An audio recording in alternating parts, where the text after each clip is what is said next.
I'm Jeff St. Laurent with sellingcoaching.com, and today I'm going to teach you how to follow up with a real life example.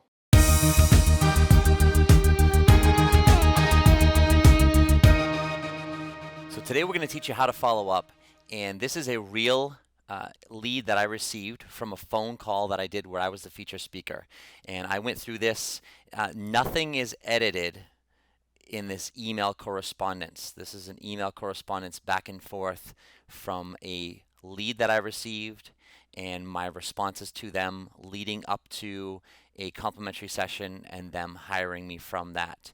So I'm going to go through this almost line by line, and I'm going to take my time and do this very thoroughly so you can really learn not only what I say, the things that I look for, but why I say the things I say based on what I see. So these emails are not edited in any way, shape, or form, except for I took out any, the potential client's name, email, any personal things that they might have written that I felt like needed to be taken out, which I don't think there was much in this one. So this is just live, unedited in that sense, so you can really get a chance to see this.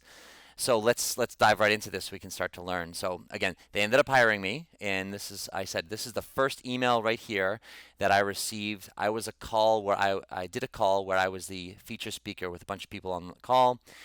This person, when they emailed me, never met them or spoke to them before. This is their first contact.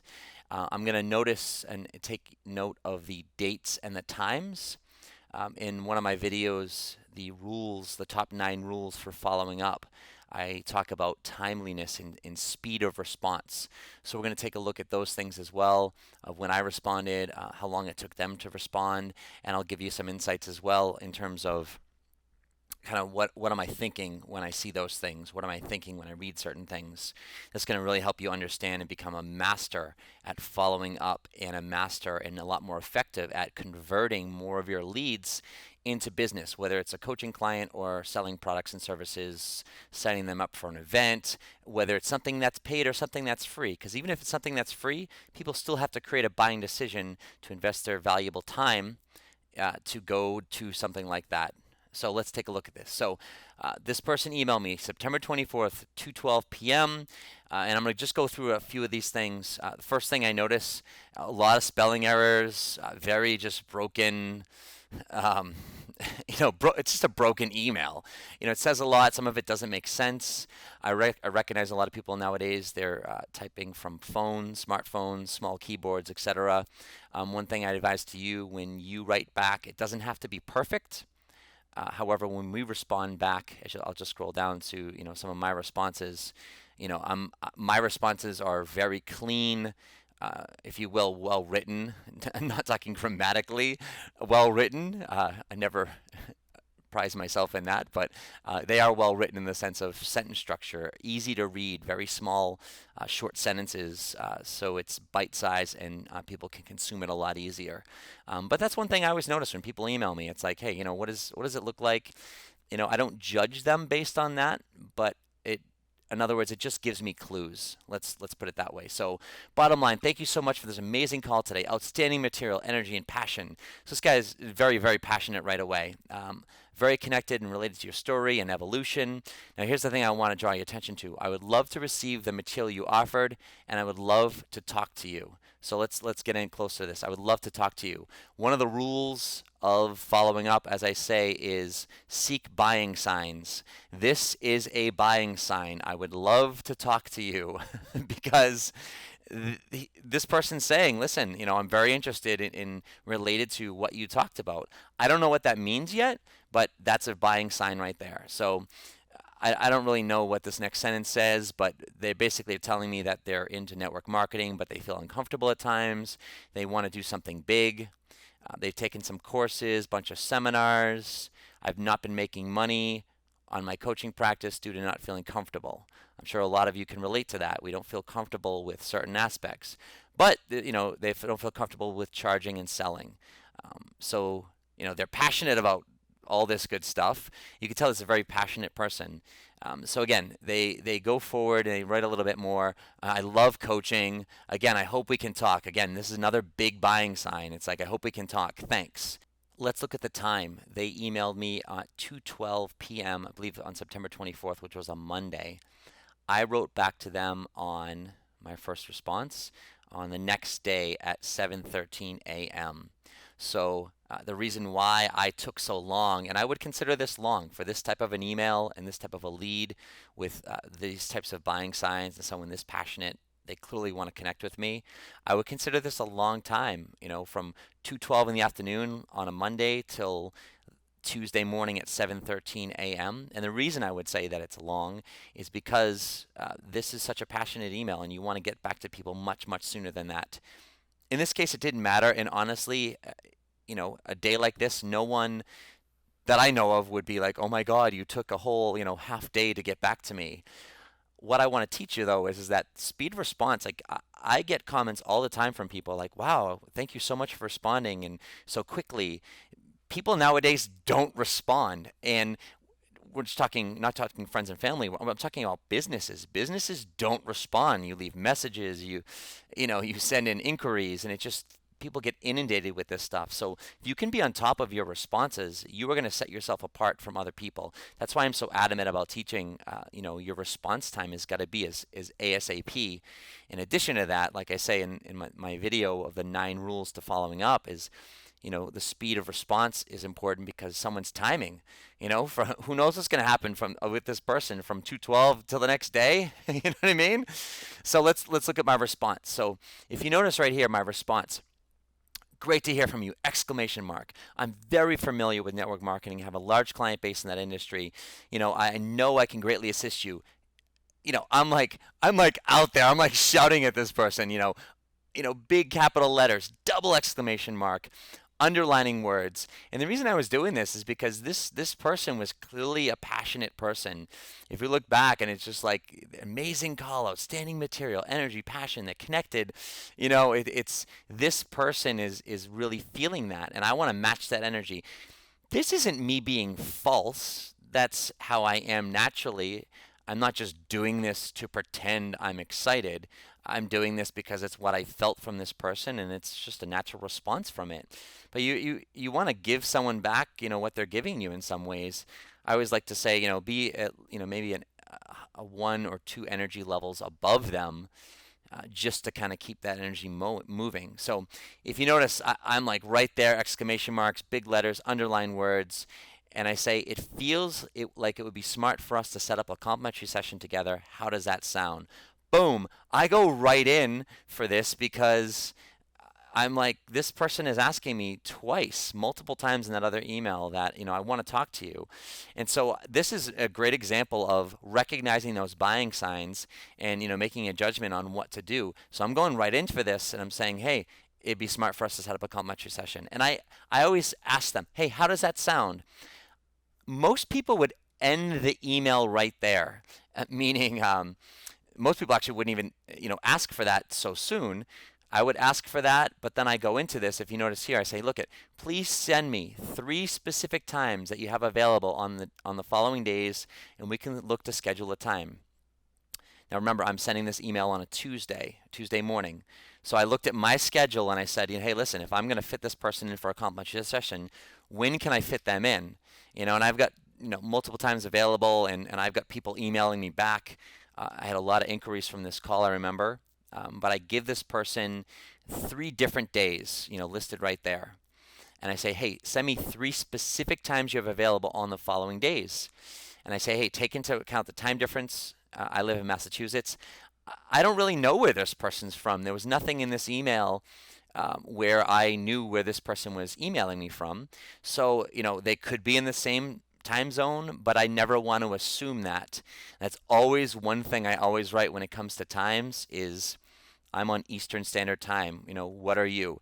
So I always write that in there if I don't know where this person is. If I do, I want to clarify it. Look forward to hearing from you. And I'm just throwing out exclamation marks. Look at triple exclamation mark, double exclamation mark. And I tend to do that anyways. It kind of reminds me of that Seinfeld episode where Elaine broke up with her boyfriend because he was he didn't use exclamation marks. So anyways, I digress a little bit there. for you Seinfeld fans. But anyways, I'm showing this energy, and listen. Also, when I get back to my office, I will send you the rest of the information from the call. So I forget where I was when I did this, but at that time in the morning, I was probably with my son, and I'm getting stuff ready for school, and I'm like, whoa, I got to get back to this guy, you know. So I did that. Anyways, so they wrote back. Here's them writing back 2 days later. So again, this was Tuesday morning I sent this. And now they're responding 2 days later in the evening at 6:23 in the evening. So, what does that tell me? Well, that's surprising, honestly. I was surprised that it took them so long to get back to me. And when we're on the other end of that, it can feel like it's forever. But I just want to say it's like this happens sometimes, and it's not necessarily a bad thing if they don't respond right away. People are busy, people have stuff going on. So, and if I didn't hear from this person by, probably the end of the week, I definitely would have gotten back to them. But anyways, and honestly, from this call, I had a lot of leads from this call.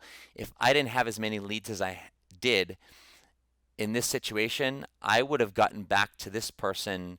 Let's see, I emailed them Tuesday morning. If I didn't hear from them maybe by Wednesday midday, I would have emailed them back. Absolutely. With this person's level of interest. But I remember because I had so many leads, I hadn't responded and followed up with them again at that point. So just a little point there. So listen, that sounds great. This is his response. I can do tomorrow, Friday, 9:45 your time. Now notice he says your time. This is important because if I didn't mention in the previous email, please take into account the time difference. I live in Massachusetts. Then they might have said 9:45. I could have assumed that it was my time, and boom. I've had many appointments before I used to do this where we didn't clarify the time zone, and guess what? I'm sitting there waiting for the client to call, or they call me, 2 hours early, and I'm like, oh, we didn't clarify that. So these are just minor details that we want to clarify. So let's look at this. The rest of the days you offer me, I can do 9:15 your time. So now this person's giving me, 3 different options. They say, let me know what work. Now look at this. I really look forward to getting in touch, and thank you for the valuable opportunity that you offered me. Thanks a lot. If the times don't work, let me know. Regards, potential client. So they're responding back. They're throwing in these exclamation marks as well. They listen to what I said. This is what I'm looking for. So a lot of times I'll ask questions to clients. Send me 3 specific times you're available on these days. They did that. When someone listens to my requests, that tells me that they're paying attention and that they're interested. That is another buying sign. These are things that we want to do purposely to see if people listen. People that aren't interested, don't care, aren't really involved or looking to do something with you or find out more, they're not going to do these things. They're not going to follow through with your requests. So these are things that I want to teach you to look for and to do as well. So my response. So I responded the next morning at 7:03 a.m. So look at this. They sent me an email on Thursday evening at 6:23. Now I remember at that time there's a certain time where I shut down my business, and on Thursdays it's 5 p.m. and with my son, personal time, etc. So I close my office down, and we need to set those business hours. And so when I shut my business hours down, I am not doing my business. Doesn't mean I'll never do that, depending on what's going on with my activities. If it's on my personal time and I'm sitting down watching a TV show and this commercial's on, I might respond to a client. You never know what's going on. But I responded the next morning, first thing in the morning, and I say, hey, you know what? I hope it's not too late, but I can do 9:45 a.m. my time this morning in a few hours. And boom, I send them this email. And this is an email that I send to all of my complimentary sessions once I have confirmed the complimentary session with them. It's a cut and paste email, and I just basically edit the date and time, and that's pretty much all I do. So I will send that to them. So I sent it to them even now. It was 9:45. The complimentary session was at 9:45, a couple hours more from when I emailed it. I still sent them this email, and it says, hey, listen, please confirm. Here's my number. Block up the appropriate time. Important. So to have our call, I always ask these 4 questions. I say, in order to have our call, and so I'm better able to assist you that day and get the most from our session, please answer the 4 questions below and get them back to me before then. And these are the 4 questions. I'll be going through these 4 questions in other videos, but the main point of these is for me to get a feel for where this person is and how serious they are. Say, take care, blah, blah, blah. So that's what I sent to them. Now look at, they responded, potential client responds 2 hours later, which is 25 minutes before our call. So 9:21 a.m. So look at, they responded back, hey Jeffrey, and there again, exclamation marks everywhere. 9:45 a.m. is great, and boom, look at, they took the time to go through. Let me get a little view here. They took time to go through and they answered these questions. So this is another huge buying sign. The reason why I ask these questions in my email when I confirm a complimentary session with somebody is another thing, is I want to see if someone takes the time to read this email. This isn't a super long email, but in terms of, if this is on a smartphone, there's some scrolling going on, and there's a lot of specific information in there. And there's also a response with specific questions that I need them to answer. And again, I want this before our call. Get them to me before then. And especially in this instance, our call, when I wrote this email, is in like 2.5 hours. And this person gets this email, responds back to me 25 minutes before the call, and gives me some pretty good answers to these questions that I asked them. These are great buying signs. These make me understand much more the person's motivation and that they're very serious about hiring me. This is what I want to teach you. This is a very well qualified lead. And so just real quickly going through this person's answers, my main motivation for wanting this call is to gain clarity of the role to coach a multi-level marketing business and his outside practice. I became disengaged from my multi-level marketing because I wanted something bigger. And if you look at this, the way this person writes, that I felt that there was something bigger than money, to a health product, to me, and they're emphasizing words, and they're, like I said, they're a very passionate person. When you gave your seminar, I felt really comfortable and related to your presentation and examples. This person's all about what I'm doing, and they really want to make a change in their lives. What do they hope to achieve by the end? They want clarity. They want challenge. You sell a product, but when you want to fulfill it for the ICF, your practice, how do you do it? So they've got questions they want to have answered.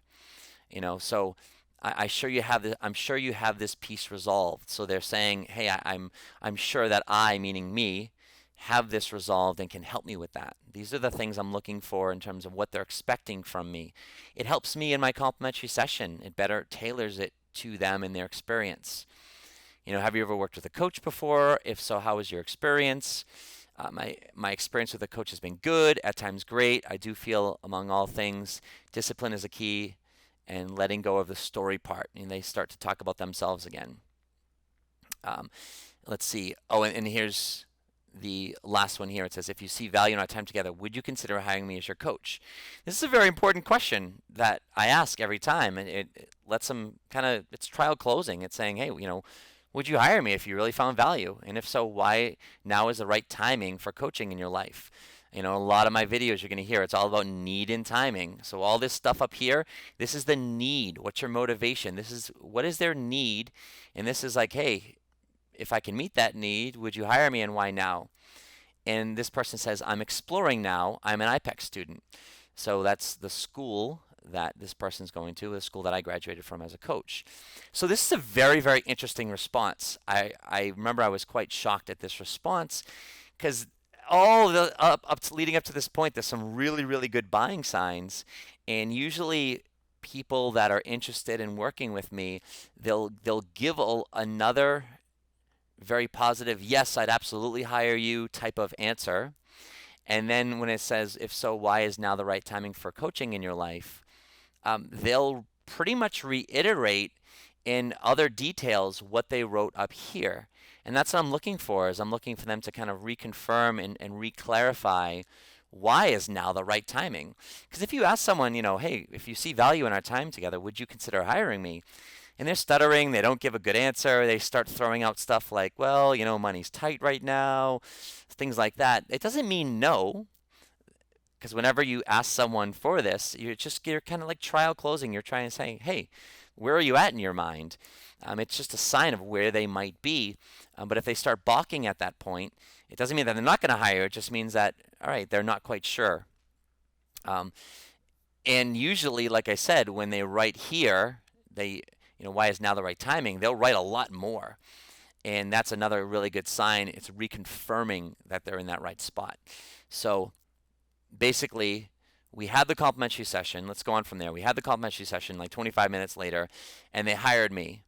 I scheduled the first call for the following week, and they didn't pay me. They said they would figure out and let me know on the first call.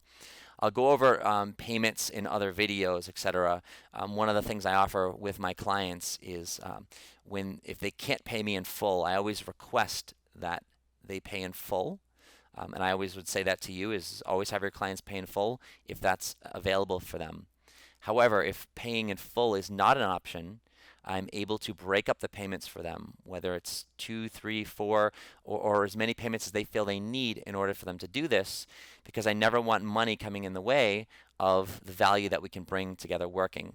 And I just kind of said that's kind of like my script. That's kind of what I say when I get to that spot at the end of a coaching call.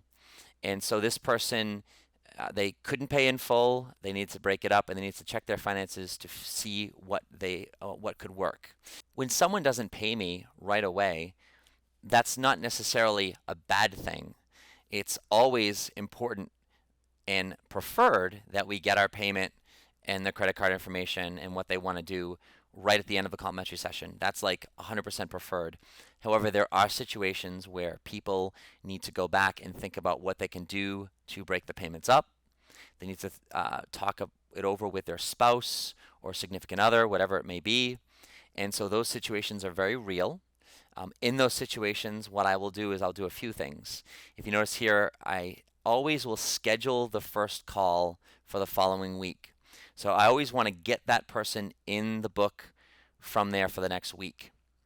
That's one thing I'll do, because if they're willing to commit to actually putting them in their schedule, even though they told me, yeah, I want to work with you, you have to remember people are afraid to say no a lot of the times.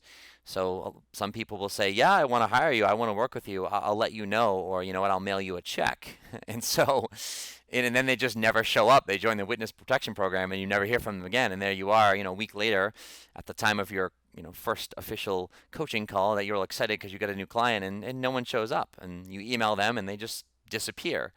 So we want to make sure that if they're not paying right then and there, we want to qualify, what's actually going on and how serious they are. You can gauge that, first off by everything leading up to this point in their engagement so far. Like in this situation, the person, they got back to me fairly soon. They showed enthusiasm, especially the day of the complimentary session. I confirmed that morning. I sent them a bunch of questions. They got back to me. They showed up. I mean, these are all great signs that this person is going to hire me. But when you get to this situation, when they don't pay you that day, you want to clarify things like, hey, we're set up for next week, and I understand that you want to talk it over with your spouse. I understand that you need to break down your finances and see what works for you. Let me ask you, I just want to make sure that you are 100% committed to this. Let me ask you, I want to make sure that you are 100% committed to this and are going to be moving forward. And the reason I'm asking those types of questions is I want them to reconfirm, oh my God, absolutely. I'll say things like, in situations like this when people don't pay after the call, there are times where people, they're just afraid to say no, and they'll hang up the phone, and I never hear from them again. And I might say something like, I don't think that's going to happen with you, but I'm asking you specifically and making sure that that's not the situation here. And I will say that literally to people, because I don't want them blowing me off because they're afraid to say no. Now, in this situation with this client, I didn't feel that at all. And a lot of clients in this situation, I'm not necessarily feeling that. If I'm feeling it, I definitely talk about it. But even when I'm not feeling that per se, I'll always go down some type of path with this and say, I know you haven't paid me. I know you want to talk it over with your husband or your wife, and I certainly appreciate that. I just want to make sure that this is something that you are really interested in doing, and that we are, I'm going to hear back from you and moving from there. And when someone's really interested, they come back at you right away, no hesitation. Oh my God, Jeff, absolutely, this is something I completely want to do. I just want to respect the fact that I'm investing in myself and my finances with my spouse. Or I just got to go back to my finances and look over what's going to work best for me. So that's what I'm going to do with somebody, and that's going to really solidify even more that this person is serious about hiring me. And the reason I do that is because I always teach this. You never have a client until the money's in your bank account. It's so important to understand.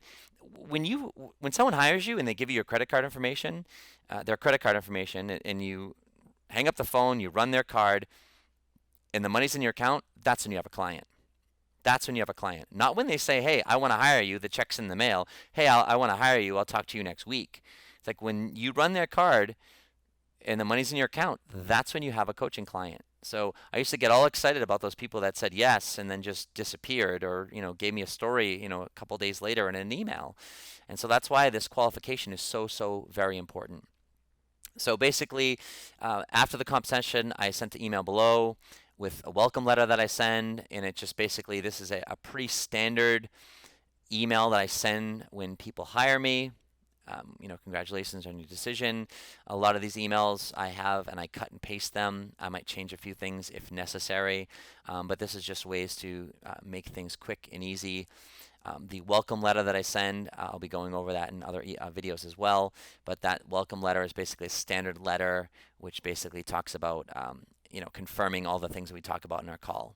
So this is just a brief snapshot of an email, like I said, from a new lead from someone that I didn't know, and took them from start to finish. So hopefully you get a better idea of how to follow up, the things to say, and the important pieces to it.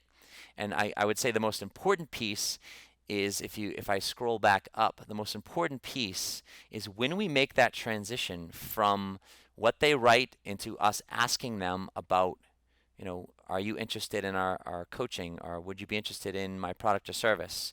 So the most important transition piece here was from the first email that they sent to my first email, my first response, where I go right here. It feels like it'd be smart for us to set up a complimentary session together. How does that sound? This one line is the transition from this being, a back and forth email that could go on forever, to moving this forward. This is what we're looking for. So we're looking for, most importantly, in emails that they send us, buying signals, which I highlighted those earlier. And then once we get those buying signals, sooner than later, we've got to make a transition to us asking if they'd consider working with us or something like that. It doesn't matter how we do it. This is just one example. But that's the thing that took this transition and moved it to the complimentary session, got the ball rolling, and they ended up hiring me. And that was exactly 1 week after they emailed me. So if you're ready to take that leap, always remember, selling coaching is the absolute best way to fast track your business from a part-time hobby to a full-time career. Now get out there, get leads, get clients, and get paid.